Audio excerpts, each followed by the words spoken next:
স্মরণ করছি এবং যে সকল ভাই বোনরা আহত আছেন, বিভিন্ন হাসপাতালে আছেন, তাদের সুস্থতা কামনা করি। আপনারা জানেন বিভিন্ন ধরনের ষড়যন্ত্রকারীরা আমাদের বর্তমান ছাত্র জনতার বর্তমান সরকারকে বিশৃঙ্খল করার জন্য, রাষ্ট্রকে বিশৃঙ্খল করার জন্য নানা ধরনের পরিকল্পনা করতেছে। আমরা ছাত্র সমাজ রাজপথে আছি। আমরা ছাত্র সমাজ আমাদের ভাই বোনদের রক্ত আমরা কখনো পিতা যেতে দিব না।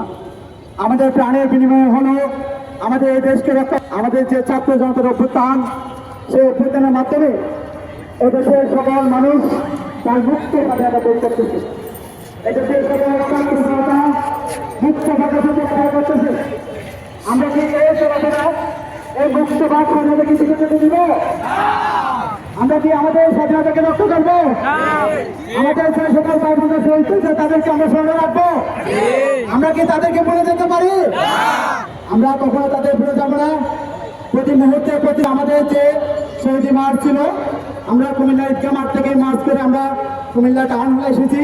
আমরা এখান থেকে আমাদের কেন্দ্রীয় নির্দেশনা অনুযায়ী আমাদের বৈষম্যবিরোধী ছাত্র আন্দোলন প্ল্যাটফর্মের যে নির্দেশনা ছিল সেটা হচ্ছে আমাদের শহীদ মার্চ উদযাপন করা।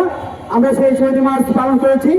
আমরা অল্প কিছুক্ষণের মধ্যে আমাদের আজকে যে স্মরণ সভা এখানে শেষ করব। তার আগে একটা বিষয় আমরা বলতে চাই, আমাদের কেন্দ্রীয় যে সকল কর্মসূচি থাকবে আমরা কেন্দ্রের সাথে সমন্বয় করে সকল কর্মসূচি উদযাপন করব। আমরা কোনো ধরনের বিভেদ চাই না, কোনো ধরনের বিশৃঙ্খলা চাই না। আমরা শান্তিপূর্ণভাবে সকল ছাত্র জনতাকে নিয়ে এই দেশকে গঠন করব।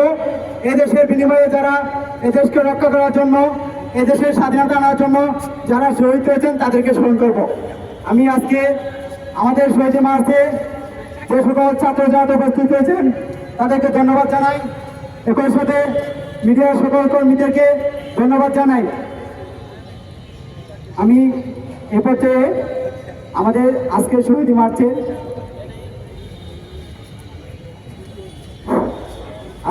মার্চের বৈষম্যবিরোধী ছাত্র আন্দোলনের সমন্বয়ক হিসেবে রুবেল হোসেন আমাদের আজকের প্রোগ্রাম আমরা এখানে শেষ করছি। ধন্যবাদ সবাইকে।